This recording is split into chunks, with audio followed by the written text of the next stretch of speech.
Fernando Viera, quien es especialista en previsionales. Bueno, siempre te convocamos, Fernando, porque nos interesa mucho tu opinión para saber qué va a pasar de ahora en más, si esto pasa al Senado o es vetado por el presidente. Bien, bueno, evidentemente esto cuando pase al Senado, si llega a ser aprobado y luego eventualmente vetado, el Congreso de la Nación tiene la posibilidad, porque una vez que lo veta, eso vuelve para revisión abajo. El Congreso puede hacer la opción de seguir insistiendo con el proyecto y si se aprueba en ambas cámaras después de vetado por las 2/3 partes de ambas cámaras, el proyecto sería ley y el Poder Ejecutivo tendría la obligación de promulgarlo. Claro. Sí, entonces, bueno. No es tan tajante entonces, ¿no?, que pueda determinar un veto el presidente con esto. No es tan tajante, pero obviamente después va a requerir una mayoría grabada de 2/3 partes. Entonces ya ahí es un poquito más difícil, pero no quiere decir que el veto sea el final de la historia. Claro. Lo que sí vemos con esto es que se dilata en el tiempo mucho más una situación que al día de hoy para los jubilados es tremenda, ¿no? Porque sus haberes son muy magros. Vamos a hablar específicamente, Fernando, ¿qué significa esta nueva fórmula de movilidad jubilatoria? Podríamos decir que esta nueva fórmula de movilidad jubilatoria es un complemento a la fórmula que estableció Milei con el decreto 274, ¿sí? La fórmula que venía del gobierno anterior venía siendo muy deficitaria en torno a cubrir la variación del índice de precios. O sea, los jubilados venían perdiendo frente a la inflación porque la fórmula vigente contemplaba otras variables, ¿sí? La recaudación de ANSES.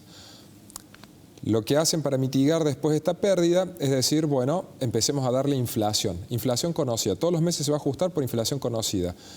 ¿Cuándo conoces la inflación? Bueno, se conoce la inflación de 2 meses atrás, ¿sí? Por el proceso normal de medición y publicación a mediados del mes siguiente. Eso lo que hace es que por lo menos se mantenga el poder adquisitivo de ese valor en la mejor medida posible, ¿no? ¿Qué ocurrió? Que cuando Milei saca este decreto, lo saca en marzo, lo empieza a aplicar en abril, tiene en cuenta la inflación de febrero y se olvida o no se tiene en cuenta enero, ¿sí? Esto fue motivo de discusión, como no se llegó a acordar una ley de movilidad, Milei saca este decreto y decide, porque no se ponían de acuerdo de cuál era el monto que iban a recomponer de los haberes. Entonces, cuando Milei saca el decreto, recompone un 12,5% de lo que era la inflación del 20,6% de enero. Entonces quedó ese rezago. Bueno, lo que plantea este proyecto es recuperar ese rezago de 8 puntos, ¿sí?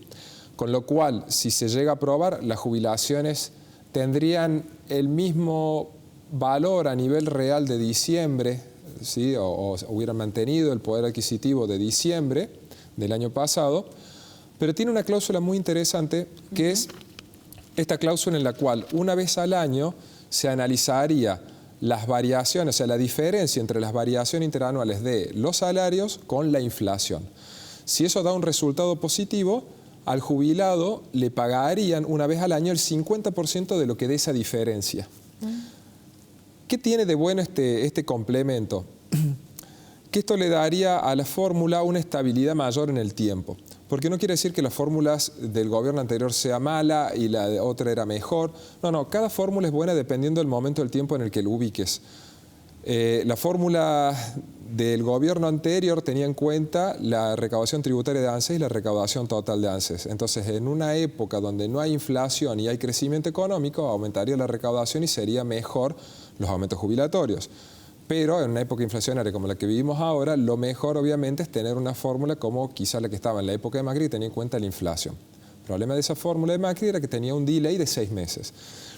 Yo creo que la fórmula que está vigente ahora sería correcta, es correcta para mantener el poder adquisitivo, pero ¿qué pasa? Los jubilados hace años que vienen perdiendo.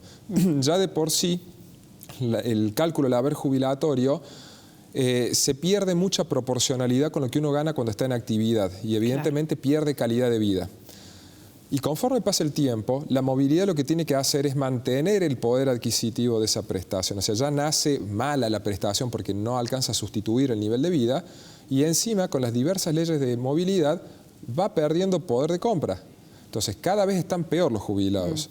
Bueno, esta ley lo que pretende es llevarlo a la situación de diciembre, mantener ese poder adquisitivo y en la medida que al país le vaya mejor, tiene esa cláusula de ajuste donde una vez al año, si nos va bien, le reconocen un aumento. Y con eso irían recuperando un poquito lo que han perdido. Claro. Para vos, con tu experiencia, ¿esto sería mejor?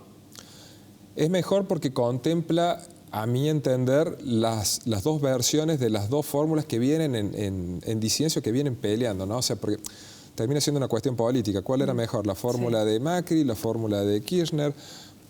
Si se da esta situación de aprobar esta fórmula, tendría un poquito de los dos.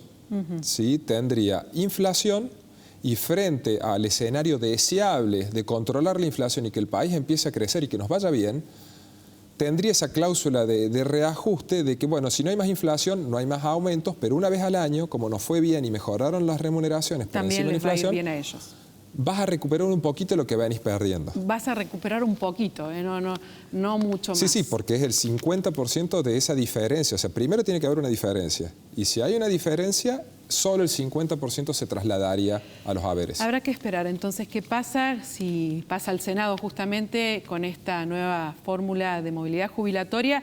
Y un dato más que también muestra, bueno, cómo piensan los políticos, ¿no? Porque no se aprobó, por ejemplo, derogar las jubilaciones de privilegio a presidentes y vicepresidentes de la Nación, que también es un gasto enorme y que un país con tanta pobreza no sabemos si es posible que todavía eso continúe, ¿no? Sí, además hace bastante daño porque convengamos, no solo la suma es enorme, sino que además con estar un solo día en el cargo ya son acreedores, o sea, ya pueden solicitar ese beneficio. ¿De cuánto? ¿De cuánto estamos hablando? Y depende, porque para el presidente es lo mismo que cobra un ministro de la Corte Suprema. ¿Sí? Entonces, bueno, en algunos casos incluso están cobrando hasta 2 beneficios cuando la misma ley dice que serían incompatibles. Bueno, cosas que pasan en este país, no sabemos si en otros también. Gracias, Fernando. Por favor.